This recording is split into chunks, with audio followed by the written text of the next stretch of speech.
أشهد أن لا إله إلا الله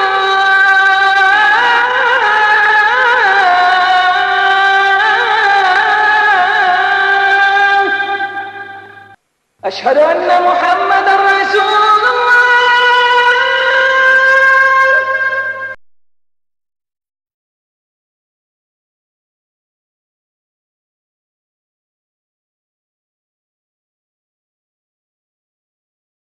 السلام عليكم ورحمة الله وبركاته. الحمد لله نحمده ونستعينه ونستغفره ونعوذ بالله من شرور أنفسنا ومن سيئات أعمالنا من يهده الله فلا مضل له ومن يضلل فلا هادي له وأشهد أن لا إله إلا الله وحده لا شريك له وأشهد أن محمدا عبده ورسوله صلوات الله وسلامه عليه وعلى آله وأصحابه ومن تبعهم بإحسان إلى يوم الدين. سبحانك لا علم لنا إلا ما علمتنا إنك أنت العليم الحكيم. رب اشرح لي صدري ويسر لي أمري واحلل عقدة من لساني يفقه قولي. أستغفر الله الذي لا إله إلا هو الحي القيوم وأتوب إليه. கண்ணியத்திற்குரிய அல்லாஹ்வின் அடியார்களே, உங்களுக்கு முன்னால் அல்லாஹ்வை போற்றி புகழ்ந்தவனாகவும் அவனுடைய தூதர் மீது ஸலவாத்தும் ஸலாமும் கூறியவனாகவும் தொடங்குகிறேன். தொடர்ந்து இந்த மார்க்கத்தின் சில அடிப்படை விஷயங்களை பற்றி பேசி கேட்டு பயன்பெற்று வருகிறோம். அல்ஹம்துலில்லாஹ். இன்றைய தலைப்பு மிகவும் அவசியமான தலைப்பு. உண்மையில் இந்த தலைப்பை பற்றி அல்லது இந்த தலைப்பின் கீழ் பேசுவதற்கு பெரிய மார்க்க அறிஞர்கள் அல்லாஹுவின் அச்சத்தால் வணக்க வழிபாடுகளிலும் சமுதாய பணிகளிலும் சிறந்த நேரிய ஒழுக்கங்களிலும் தங்களது வாழ்க்கையை கழித்து வருகின்றவர்கள்தான் உண்மையில் இது போன்ற தலைப்பின் கீழ் பேசுவதற்கு தகுதி உள்ளவர்கள். இருந்தாலும் பேசுவதன் மூலமாக கொஞ்சமாவது அமலுக்கு முயற்சி செய்யலாமே என்ற எண்ணத்தில் உங்களோடு பேச இருக்கின்றேன். அல்லாஹு தஆலா பேசுகிற நல்ல செய்திகளின்படி முதலாவதாக எனக்கும் அடுத்து உங்களுக்கும் அமல் செய்வதற்கு தௌஃபீக் தருவானாக. கண்ணியத்திற்குரியவர்களே, ஷேக் அவர்கள் தொடக்கத்திலே சொல்லியது போன்று ஒரு முறை அப்படித்தான் நடந்தது. ஒரு இஸ்லாமிய அரபு சேனல் உங்களுக்கெல்லாம் தெரிந்திருக்கும். கடை தெருவிலே ஒன்று கூடியிருந்த மக்களிடத்திலே ஒரு கேள்வி கேட்கிறார்கள், உங்களுக்கு எதிரி யார் என்று. ஏறக்குறைய ஒரு 30-40 பேர்களிடத்திலே கேள்வி கேட்கிறார்கள். அதில் ஒருவர் கூட எதிரி ஷைத்தான் என்று சொல்லவில்லை. ஒருவர் யஹூதி என்று சொல்கிறார், ஒருவர் நசரானி என்று சொல்கிறார், ஒருவர் டிவி என்று சொல்கிறார், ஒருவர் இன்டர்நெட் என்று சொல்கிறார், ஒருவர் மொபைல் போன் என்று சொல்கிறார். இப்படி ஒவ்வொருவரும் சொல்லிக்கொண்டே போகிறார்கள். இன்னும் சில பேர் அண்டை வீட்டார் கூட என்று சொல்கிறார்கள். இன்னும் சில பேர் எதிரி யார் என்று கேட்டபோது அண்டை வீட்டார் என்று கூட கூறினார்கள். ஆனால் ஒருவர் கூட தனது உண்மையான எதிரியை புரிந்து கொள்ளவில்லை. பொதுமக்களின் நிலைமை திடீரென்று கேட்கும் போது உனது எதிரி யார் என்று கேட்டால் தொழிலாளிகள் வியாபாரிகள் சொல்வார்கள் யார் தங்களது வியாபாரத்திலே போட்டியில் இருக்கிறார்களோ, அல்லது தொழிலாளிகள் சொல்வார்கள் தங்களது முதலாளிகளை, வீட்டிலே வேலை செய்வர்கள் சொல்வார்கள் தங்களது வீட்டு எஜமானர்களை. இப்படித்தான் நம்முடைய பார்வையெல்லாம் சுருங்கி கொண்டிருக்க அல்லாஹ் நம்மை பாதுகாக்க வேண்டும். ஒரு பெரிய எதிரி சர்வ சாதாரணமாக எப்படி சிறுவர்கள் பந்தாடுவார்களோ, பந்தோடு விளையாடுவார்களோ, அது போன்று என்னோடும் உங்களோடும் நம்மோடும் நமது சமூகத்தோடும் விளையாண்டு கொண்டிருக்கிறான். அல்லாஹ் அவனுடைய தீங்கிலிருந்து நம்மை பாதுகாப்பானாக. நமக்கே தெரியாமல் கொஞ்சம் கவனமாக கேட்க வேண்டும். ஒவ்வொரு வார்த்தைகளையும் பதிவு செய்து கொண்டே வர வேண்டும். நமக்கே தெரியாமல் அவன் விரிக்கிற அத்தனை வலைகளிலும் விழுந்து கொண்டே இருக்கிறோம். அவனுடைய சூழ்ச்சிகளை புரியாமல் அவனுடைய வலையின் அந்த விபரீதத்தை புரியாமல் சொல்லில், செயலில், நம்பிக்கையில், குணத்தில் என்ற அன்றாட வாழ்க்கையின் அனைத்து அம்சங்களிலும் நம்மிலே பலர் ஷைத்தானுக்கு ஒரு விளையாட்டு பொருளாக மாறி அவன் திருப்புகிற பக்கங்கள் எல்லாம் திரும்பிக் கொண்டு அல்லாஹ்விற்கு மாறு செய்தவர்களாக இருக்கிறார்கள். இந்த ஷைத்தானை பொறுத்தவரை கண்ணியத்திற்குரியவர்களே, அவன் கொள்கையில் உறுதி கொண்டவன். ஷைத்தான் யார்? நீங்களும் நானும் வேண்டுமானால் கொள்கையிலே கொஞ்சம் பலவீனமாக இருக்கலாம். ஷைத்தானை பொறுத்தவரை அவன் கொள்கையிலே தெளிவாக இருக்கிறான், கொள்கையிலே உறுதியாக இருக்கிறான். அவனுடைய கொள்கை என்ன எல்லோருக்கும் தெரியும். ஆனால் தெரிந்திருப்பது என்பது வேறு, புரிந்திருப்பது உணர்ந்திருப்பது என்பது வேறு. ஆரம்பத்திலிருந்து இந்த ரெண்டு வார்த்தைகளையும் நாம் முந்தைய சபைகளிலும் சரி இப்போதும் சரி திரும்ப திரும்ப சொல்லிக்கொண்டே வருவோம். தெரிந்திருப்பது என்பது வேறு, புரிந்திருப்பது உணர்ந்திருப்பது என்பது வேறு. தெரிவதால் மட்டும் மாற்றம் ஏற்படாது, புரிவதாலும் உணர்வதாலும் தான் மாற்றம் ஏற்படும். ஷைத்தான் அல்லாஹ்விடத்திலே ஒரு ஒப்பந்தம் செய்து அவனிடத்திலே ஒரு அவகாசம் வாங்கிக் கொண்டு நம்மோடு இந்த பூமிக்கு இறங்கி இருக்கிறான். புரிகிறதா? அல்லாஹ்விடத்திலே ஒரு ஒப்பந்தம், அல்லாஹ்வின் மீதே சத்தியம் கூறி அவன் மீதே சத்தியம் செய்து ஆதமுடைய சந்ததிகளை வழிகெடுப்பேன். வலா தஜிது அக்ஸரஹும் ஷாக்கிரீன், அவர்களில் அதிகமானவர்களை நன்றி அறிபவர்களாக, நன்றி செலுத்துபவர்களாக, உனக்கு பணிந்தவர்களாக இறைவா நீ காண மாட்டாய், எனக்கு அவகாசம் கொடு. அல்லர்னி இலா யௌமி யுபஅஸூன், மறுமையில் மக்கள் எழுப்பப்படும் நாள் வரை, அந்த சூர் ஊதப்படும் நாள் வரை எனக்கு அவகாசம் கொடு. எந்த ஆதமின் காரணமாக இந்த ஒரு இழி நிலையை நான் அடைந்தேனோ அந்த ஆதமின் சந்ததிகளை நான் வழிகெடுப்பேன். லஅஹ்தனி கன்ன துர்ரியதஹு சும்ம லஉகுவியன்னஹும் அஜ்மஈன். ஒவ்வொரு இடங்களிலும் அல்லாஹ் ஒவ்வொரு மாதிரி இந்த ஷைத்தானுடைய உரையாடலை சொல்கின்றான். அவர்களை வழிகெடுத்தே தீருவேன், அவர்களது வலது பக்கத்தில் வருவேன், அவர்களது இடது பக்கத்திலிருந்து வருவேன், அவர்களுக்கு மேலிருந்து வருவேன், அவர்களுக்கு பின்புறத்திலிருந்து வருவேன். لأقعدن لهم صراطك المستقيم, நீ அவர்களுக்கு என்ன ஒரு நேரான பாதையை கொடுத்தாயோ அந்த நேரான பாதையில் நான் உட்கார்ந்து கொள்வேன். கொஞ்சம் கவனித்து கேளுங்கள்.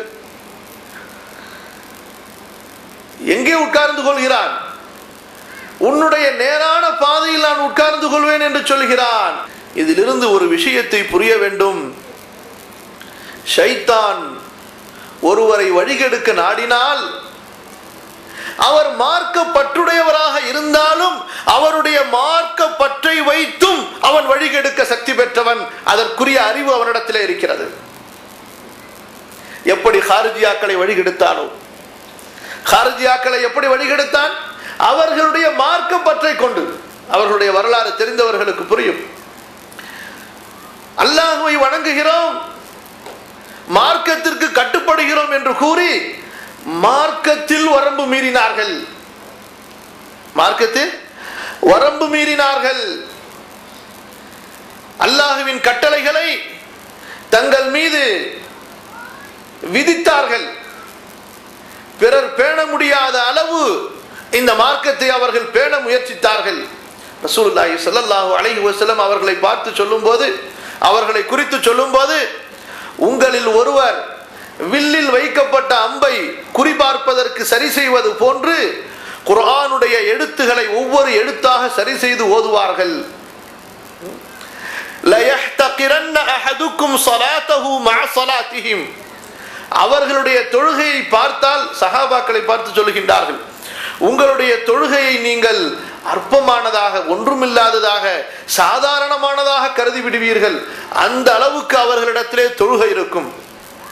இப்னு அப்பாஸ் ரலியல்லாஹு அன்ஹு அவர்கள், அலி ரலியல்லாஹு அன்ஹு அவர்களுடைய காலத்திலே ஹரூரியாவிலே இருந்த, நஹரவானிலே இருந்த அந்த ஹாரிஜியாக்களிடத்திலே பேச சென்ற போது இப்னு அப்பாஸ் ரலியல்லாஹு அன்ஹு கூறுகின்றார்கள், இரவெல்லாம் நின்று வணங்கிய காரணத்தால், இரவெல்லாம் அழுத காரணத்தால், இரவெல்லாம் விழித்திருந்து வணக்க வழிபாடுகள் செய்த காரணத்தால் அவர்களது முகங்களெல்லாம் மஞ்சளித்திருந்தன. அந்த அளவுக்கு வழிபாடு இருந்தது. ஆனால் கண்ணியத்திற்குரியவர்களே, ஷைத்தானின் வழிகேட்டை, அவனுடைய வழிகெடுக்கும் அந்த பாதையின் நுணுக்கங்களை புரியாத காரணத்தால் சர்வ சாதாரணமாக வழிபாடு மார்க்கம் என்ற பெயரிலே ஷைத்தானுக்கு விளையாட்டு பொருளாக மாறிவிட்டார்கள், வழிகேட்டுக்கு சென்று விட்டார்கள்.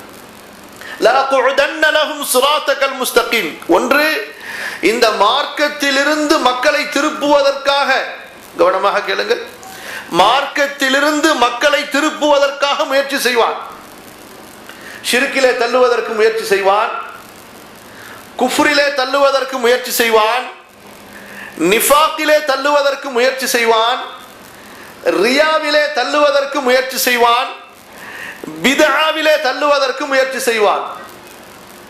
அல்லாஹுவை இணை வைக்க தூண்டுவான், அல்லாஹுவை நிராகரிக்க தூண்டுவான், நயவஞ்சகத்தன்மைக்கு தூண்டுவான், முகத்துதிக்கு தூண்டுவான்.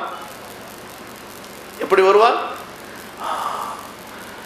பிறகு இவற்றையெல்லாம் அடியான் வென்று வென்று தன்னை காத்துக்கொண்டு அவன் வந்து கொண்டிருக்கும் போது அவனை பெரும்பாவங்களிலே தள்ளுவான், பெரும்பாவங்களிலே தள்ளுவான். அதிலிருந்தும் அந்த அடியான் தன்னை பாதுகாத்துக் கொள்ளும் போது சிறு பாவங்களிலே தள்ளுவான். அந்த சிறு பாவங்கள் எப்படி என்றால், அவற்றிலே கொஞ்சம் கொஞ்சமாக ஈடுபட்டு ஈடுபட்டு ஈடுபட்டு அப்படியே பெரும்பாவத்தில் விழுந்து விடுவான். அப்படியே பெரும்பாவத்திலே விழுந்து விடுவான். இது ஒரு வகையான வழிகேடு. இதற்குள் நிறைய விவரம் இருக்கிறது, இன்ஷா அல்லாஹ் பார்ப்போம். இன்னொரு விதமான வழிகேடு என்ன? ஷைத்தானுடைய ஊசலாட்டம் என்ன? ஷைத்தானுடைய வலை என்னவென்றால், இவற்றையெல்லாம் மிஞ்சி வணக்க வழிபாடுகள், இறையச்சம், குர்ஆன் ஓதுவது, மார்க்க கல்வியை படிப்பது, பரப்புவது என்றெல்லாம் வந்துவிட்டால் அடுத்து பார்ப்பான், ஆஹா, அத்தனை வலைகளிலிருந்து இவன் தப்பித்து விட்டானே, அடுத்து இவனுக்கென்று சில வலைகளை இவன் தயார் செய்வான். என்ன செய்வான்? இந்த மார்க்கத்தில் இவ்வளவு பேணுதலாக வந்து விட்டான் அல்லவா, இவனுக்கென்று சில வலைகளை அவன் தயார் செய்வான். உதாரணத்திற்கு என்ன தெரியுமா? உள்ளத்திலே பெருமையை கொண்டு வருவான். எதை கொண்டு வருவான்? எதை கொண்டு வருவான்? பெருமையை கொண்டு வருவான். யாருமே சரியில்லை என்ன தவிர. எப்படி? யாருமே சரியில்லை, எந்த ஆலிமும் சரியில்லை, எந்த ஷேகும் சரியில்லை, எந்த மார்க்க அறிஞரும் சரியில்லை, மக்கள் எல்லாம் வழிகேட்டில் இருக்கிறார்கள், நான் சொல்வதுதான் சரி, நான் தான் சரியாக இருக்கிறேன். போதும் சகோதரர்களை, இந்த பெருமை போதுமானது இவனை நரகத்தின் படு பாதாளத்திலே தள்ளுவதற்கு. இதற்கு இவன் இந்த போதைக்கு, பெருமை என்ற போதைக்கு, தான் சரி, நான் புரிவதுதான் சரி, என்ன போல யாரு மார்க்கத்தை பேண முடியும், என்ன போல யாரு மார்க்கத்தை விளங்க முடியும் என்ற பெருமை உள்ளத்திலே போடுவான். இதற்கு அடிமையானதற்கு பிறகு அவ்வளவுதான். அடுத்து என்ன? இவன் தன்னுடைய எந்த செயலையும் மார்க்க ஆதாரங்களோடு அடுத்து சீர்தூக்கி பார்க்க மாட்டான். புரிகிறதா? சீர்தூக்கி பார்க்க மாட்டான். ஏன்? இவனுடைய எண்ணத்திலே என்ன உட்கார்ந்து விட்டது? என்னை தவிர யாரும் சரியில்லை, நான் தான் சரி, நான் புரிவதுதான் சரி, நான் தான் ரொம்ப பெர்ஃபெக்ட், எல்லாரும் என்னிடத்துல தான் கேட்கணும், நான் யார்கிட்டையும் கேட்க வேண்டிய அவசியம் கிடையாது, என்னை விட பெரிய ஆளும் யார் இருக்கா என்ற நிலை வந்தவுடன் அல்லாஹ் பாதுகாக்க வேண்டும். ஷைத்தான் இவனுக்கு அடுத்து நஃப்ஸிலே இவனுக்கு அலங்கரிப்பான். எப்போது இஜாபுல் மர்இ பிரஇஹி, தனது அறிவை கொண்டு, தனது வழிபாட்டை கொண்டு செருக்கு இவனுக்கு வந்து விடுகிறதோ, அடுத்து கொஞ்சம் கொஞ்சமாக விஷ கருத்துக்களை ஷைத்தான் அவனுடைய சிந்தனையிலே போட்டுக்கொண்டே இருப்பான். ஏன்? பெருமை உள்ள, கவனமாக கேளுங்கள், பெருமை உள்ள உள்ளத்திலே தக்வா இருக்காது. தக்வா இல்லாத உள்ளத்திலிருந்தும் சிந்தனையிலிருந்தும் நல்ல கருத்துக்கள் வெளிவராது. புரிகிறதா?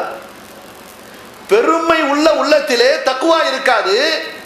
தக்குவா இல்லாத உள்ளத்திலிருந்தும் அந்த அறிவிலிருந்தும் நல்ல ஞானங்கள், சரியான சிந்தனைகள், நேர்வழியின் கருத்துகள் வெளிப்படாது. அவர் குர்ஆனை முழுமையாக மனப்பாடம் பண்ணி இருந்தாலும், அதை அறிந்திருந்தாலும், ஹதீசுகளை எல்லாம் தெரிந்திருந்தாலும், மனப்பாடம் பண்ணி இருந்தாலும் அவரிடத்திலே நேர்வழியின் வெளிச்சம் இருக்காது. என்ன செய்வான் ஷைத்தான்? அப்பப்ப தவறான சிந்தனைகளை புகுத்தி புகுத்தி புகுத்தி அவனை வழிகேட்டின் பக்கம் கொண்டு சென்று கொண்டே இருப்பான். இதுதான் சரி என்ற எண்ணத்திற்கு கொண்டு வருவான். ஏன்? பிறரை எல்லாம் அவன் தவறு என்று சொன்னதற்கு பிறகு இனி தன் கருத்தை சீர்தூக்கி பார்ப்பதற்கு அவனுக்கு யாரும் இல்லை. அவனுக்கு எந்த விதமான ஆதாரமும் அடையாளமும் இல்லை. குர்ஆன் எது? தான் புரிந்தது குர்ஆன். ஹதீஸ் எது? தான் புரிந்தது ஹதீஸ் என்ற நிலைமைக்கு வந்து விடுவான். இது மிக மோசமான நிலை சகோதரர்களே, மோசமான நிலை. சாதாரண பாமர மனிதனுக்கு வருகிற நிலையை விட ஒரு மார்க்க அறிஞனுக்கு வருகிற இந்த நிலை மோசமான நிலை. அல்லாஹ்வை அஞ்சிக் கொள்ள வேண்டும். எனவேதான் ரசூலுல்லாஹி ஸல்லல்லாஹு அலைஹி வஸல்லம் சொன்னார்கள், மன் இஸ்தாத இல்மன் மன் இஸ்தாத இல்மன் வலம் யஸ்தத் ஹுதன் லம் யஸ்தத் மினல்லாஹி இல்லா புஅதா. நல்ல கவனமா கேட்கிறீர்களா? ஒருவனுக்கு கல்வி அதிகமாகிறது, ஒருவனுக்கு கல்வி அதிகமாகிறது, ஆனால் நேர்வழி அதிகமாகவில்லை. எதை படிக்கிறானோ அது அவனிடத்தில் செயல்பாட்டிலே இல்லை. இல்மு இருக்கிறது, அமல் இல்லை. அல்லாஹ்வின் தூதர் ஸல்லல்லாஹு அலைஹி வஸல்லம் சொன்னார்கள், இவன் அல்லாஹ்விடத்திலிருந்து தூரமாகிக் கொண்டே போவான். இல்மு அதிகமாக அதிகமாக அல்லாஹ்வின் அச்சம் அதிகமாக வேண்டும். இன்னமா யக்ஷல்லாஹ மின் இபாதிஹில் உலமா. நீங்கள் அல்லாஹ்வுடைய மார்க்க இல்மை அடைந்து கொண்டே செல்கிறீர்களா? கற்றுக்கொண்டே செல்கிறீர்களா? நாம் உட்கார்ந்து இப்போது கேட்பதெல்லாம் என்ன? மார்க்க சபை இல்ம். இந்த சபைகளிலே கலந்து கொள்ள நமக்கு அல்லாஹ்வுடைய அச்சம் அதிகரித்துக் கொண்டே போகும், போக வேண்டும். அப்படி போகவில்லை என்றால் ஷைத்தான் நம்மை எப்படி கெடுக்கிறான்? தெரிந்து கொண்டாய் அல்லவா, இது இப்போதைக்கு போதும். எப்படி சொல்லுவான்? தெரிந்து கொண்டாய் அல்லவா, நீ தெரியாம ரொம்ப காலம் இருந்த, இப்பத்தானே தெரிய ஆரம்பிச்சிருக்கிற, தெரிந்து கொண்டே போ, அதற்கு பிறகு அமலை பார்க்கலாம். அல்லது என்ன செய்வான்?